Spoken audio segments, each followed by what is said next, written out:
I will continue my rant at the top of the next hour. Elizabeth in Farming Hills, Michigan. Hey, Elizabeth, what's on your mind? Hey, Tom. Thanks for taking my call today. I loved your question, how do we get our democracy back? Okay, I'm going to try not to get nervous so this makes sense.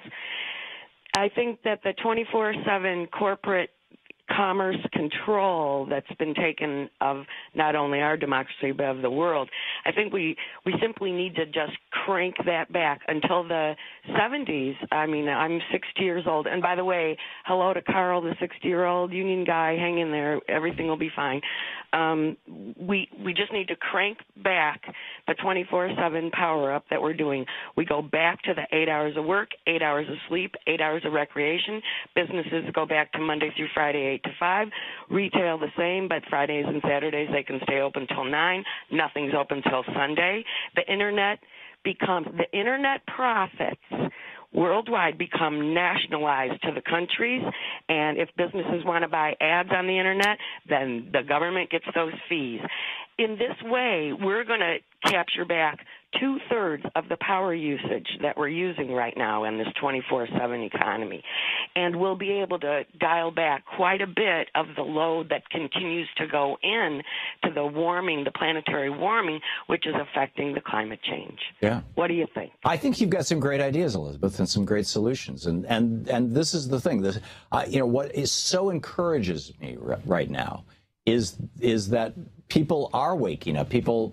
In fact, I think they're awake. A lot of them. They may not. They may not be well informed, and that's the tragedy of our media nowadays.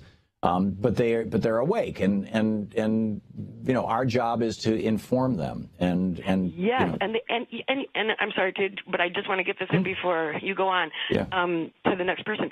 The other thing this will do is this cranks back by 2/3 the amount of profit ability that big business has, as they sell it to us 24/7. If that's dialed back to a normal business days, well, that cuts into their profits quite a bit. They have less to bribe the politicians with. I mean, this could have just a resounding effect and really start to turn back all of this back towards the people. Yeah, I think one of the first and most important steps is to undo Reagan's end of the Sherman Antitrust Act.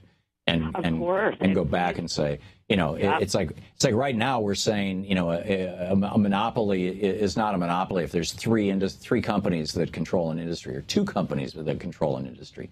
Let's make it 20. I mean, Standard Oil of Ohio was broken into, as I recall, 27 companies. It was, and we can do that again with this. We really could if we remove their profit, reduce their profit margins by limiting the amount of time they can spend selling us things. That's going to start to ripple throughout the whole thing. They'll have less to work with. They'll be more competitive because smaller companies will be able to compete.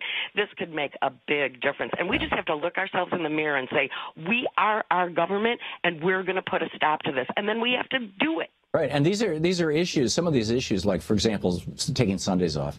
When I first moved to Germany, Louisa and I moved to Germany in 1986, and we lived there for a year.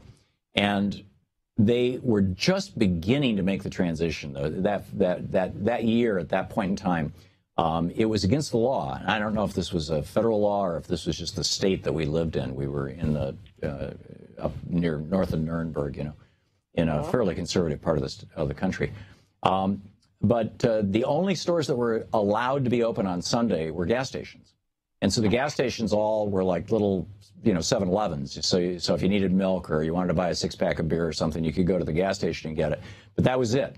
And they were limited in the things that they could sell as well. So that and the idea was that people would have the weekend. And this is not a religious country. I mean,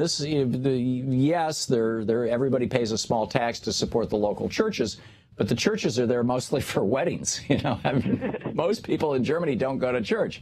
And, they call themselves Christians, but they, Catholics or Protestants or whatever, there's still a few Jews left, but, and Muslims, but, it wasn't for religion. It was for family. And it was like that here, before the malls were built. That's how our towns were run. Yeah. If anybody over probably over 40 or 50 would remember that. But over 50 you'd have to be, yeah. There you go. Elizabeth, there's a whole lot of things there that are good fodder for a national conversation. Thank you so much for the call. To watch more clips from our programs, hit the Watch More Videos button over here. And please be sure to hit the handy-dandy subscribe button so you'll always be up to date. Tag, you're it.